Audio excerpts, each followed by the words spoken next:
Hi guys, welcome back to my kitchen. On today's video I want to share with you how to make authentic street side abacha. Okay, you know that one that you buy from the street and you'll be like, oh my god, this abacha tastes so good, why can't I make mine to be like this?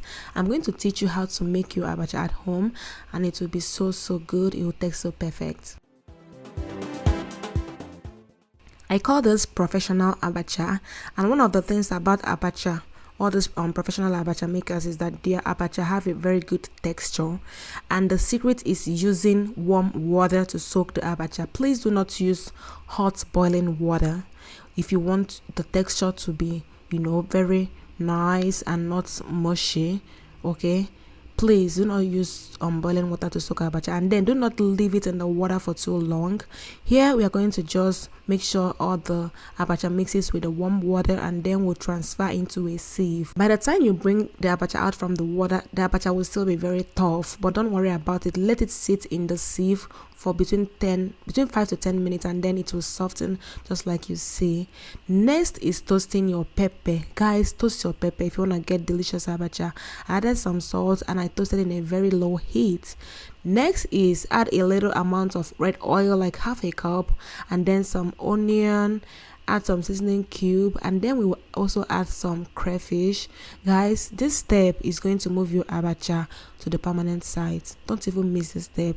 We are not making fried method abacha, but you have to fry your onion and your crayfish in little amounts of red oil to get a distinctive taste and flavor and aroma that will make your abacha so good. As if your crayfish has sands, please make sure you wash or you pick it very well before frying. This is what it's going to look like, and guys, this particular mixture here will take your abacha to the permanent side.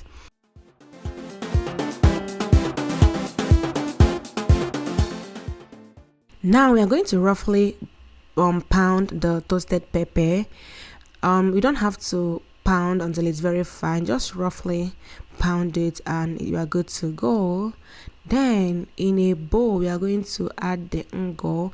You can use akao if you don't have ungo, but ungo is safer than akao, as I heard. Then I added some red oil and I'm going to mix this together. When you mix the ungo and the red oil, it will form a yellow or orange paste, and this will be the base for the abacha. You can add as much as you want, okay, but I know that akao has a tendency of causing diarrhea, so be careful. Here is our ogiri abacha. This ogiri is specifically for abacha. Don't use the black one called ogiri obeyi. That one is not for abacha. The one for abacha is this one that's like a paste. I also added some cubes because it's very hard. I decided to pound it together in this mortar that has the pepper, and after that I transferred it into the oil and the ungo mixture, and I mixed everything together. Abacha is all about mixing. In Igbo language we say that nana agwa abacha, and the igwo means turning. Okay, so you have a lot of turning to do. You add, you will turn, you add, you will turn. So yes, you're gonna see us turn this mixture a lot. And this is our ehuru. This ehuru is already roasted and ground, and we just added it. We also added our ground crayfish and mixed everything together. See, if you want perfect abacha, always follow this step. Add everything I said, don't even miss out anything. And I added that the onion, the crayfish mixture that I fried earlier, I added it at this point, and oh my god, this was smelling so good. Now we are going to add the abacha and mix together with the base that we've made.